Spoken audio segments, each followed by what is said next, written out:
Oi, eu sou a Mãe Bárbara de Iansã e hoje eu vou falar sobre santos e orixás na Umbanda. Não se esqueçam de se inscrever no canal.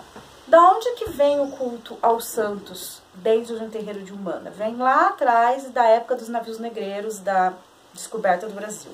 Quando os negros vieram nos navios para o Brasil, eles trouxeram com eles o culto aos ancestrais, o culto aos orixás. Cada tribo tinha o culto a um orixá específico. Os africanos, eles não cultuavam todos os orixás como nós cultuamos hoje. Então tinha a tribo de Iemanjá, a tribo de Xangô, a tribo de Ogum, como é ainda até hoje lá. No navio, eles estavam todos misturados, vários integrantes de várias tribos juntas, cada um cultuando um deus ancestral, um orixá. Quando eles chegaram aqui, eles viram que eles estavam todos na mesma situação. Então, não tinha por que o meu orixá ser melhor ou superior ao seu orixá.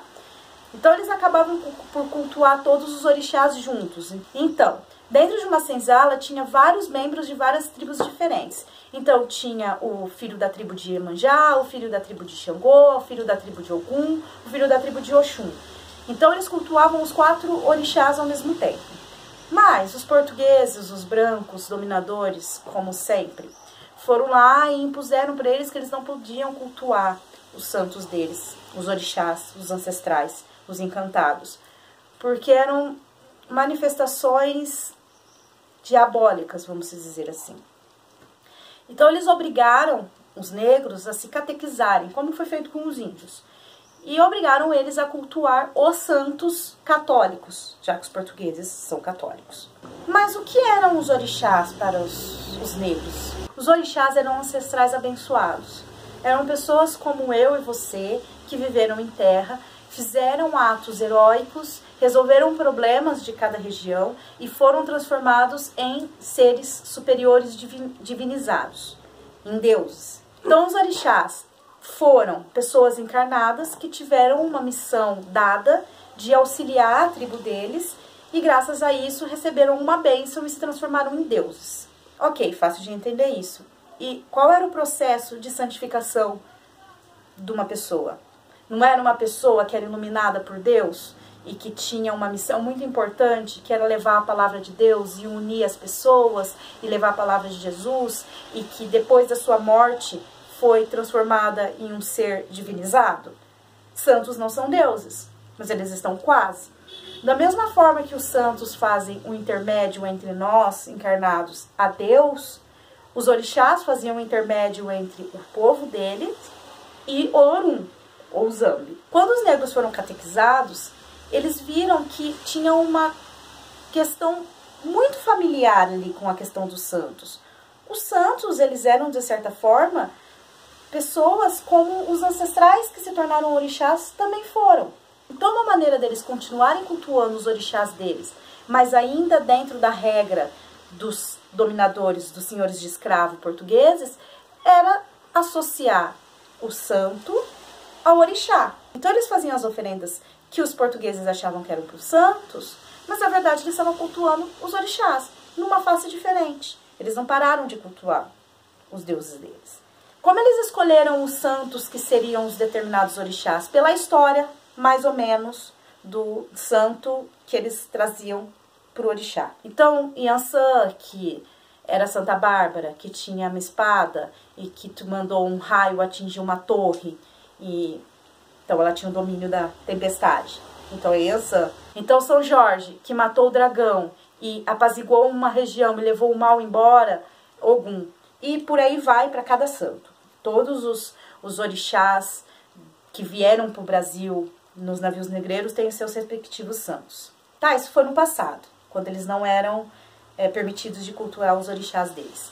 Mas e hoje? Por que os terreiros de Umbanda cultuam os santos? Porque quando as entidades se manifestaram a primeira vez lá com Zé de Moraes, lá há quase 100 anos, que veio o Caboclo das 7 Encruzilhadas, que veio o Preto Velho Tio Antônio, eles trouxeram com eles ensinamentos. O Preto Velho, o Tio Antônio, foi um escravo. Então, ele tinha um respeito muito grande pelos santos, justamente por ele ter nascido nesse meio de cultuar os santos como sendo orixás. Eles entendiam que os santos eram uma face dos orixás, eles já tinham aprendido isso. Mas o principal, por que o preto velho, que já estava livre das amarras da escravidão e da obrigatoriedade com o catolicismo, mandou, então, que fosse feito um concá com santos? Porque eles são humildes. Quando o preto velho desencarnou, e ele foi para o alto astral, para as esferas superiores, ele teve um entendimento de tudo. Então ele entendeu que, de certa forma, o santo era, sim, uma manifestação do orixá dele, e que tanto o santo quanto os orixás, ele tinham o mesmo discurso, que era o discurso de bondade, de união, de auxílio aos encarnados em relação a Deus e todas essas questões. Uma forma sutil do preto velho mostrar que ele não se ofendia mais com a imposição do branco foi ele aceitando os santos brancos. Ele pôs um ponto final naquela briga e naquela mágoa de ter sido perdido tudo que ele tinha quando ele vivia na África e foi obrigado a se tornar um escravo. Então, o terreiro de Umbanda, ele trata santos para mostrar a paz que deve existir entre brancos e negros. Mas, infelizmente, essas coisas acabaram se invertendo um pouco. Eu vejo muita gente que diz que Umbanda só pode cultuar santo. Não é só pode cultuar santo. Se entendeu que o santo é uma manifestação do orixá, então o santo, ele é, de certa forma, o orixá. Então, se você cultua o orixá ou se você cultua o santo, você está cultuando a mesma força energética. Então não tem essa separação. A orixá negro, a imagem negra é do candomblé, um terreiro de Umbanda não pode usar. Ah, o santo é católico, o terreiro de Umbanda pode usar porque a Umbanda é católica. A Umbanda não é católica. A Umbanda, ela é sincretizada com todas as religiões, inclusive o candomblé. Isso se chama preconceito velado. Por que você não pode aceitar o negro? Você está invertendo toda a situação de novo.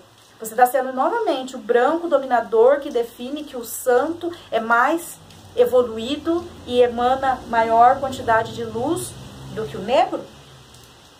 Orixá é um termo iorubá que significa Deus. Na tradução literal, direta, significa Deus. Então, um santo não é um Deus pela raiz católica da questão. Um santo, ele é um representante humano de Deus, certo? Orixá, o termo orixá significa Deus. Então, Santa Bárbara não é um orixá. Santa Bárbara é um santo. Iansã é um orixá. Iansã é uma deusa. Com todas as suas qualidades de deusa. Santa Bárbara é uma santa que vibra dentro da energia de Iansã. Mas ela não é a deusa Iansã. E isso vale para os outros também. Vale para São Jorge e Ogum, vale para São Sebastião e Oxóssi, vale para São Lázaro e Omolu. Vale para todos os santos e todos os orixás. E é por isso que preto velho não é orixá. Preto velho é entidade.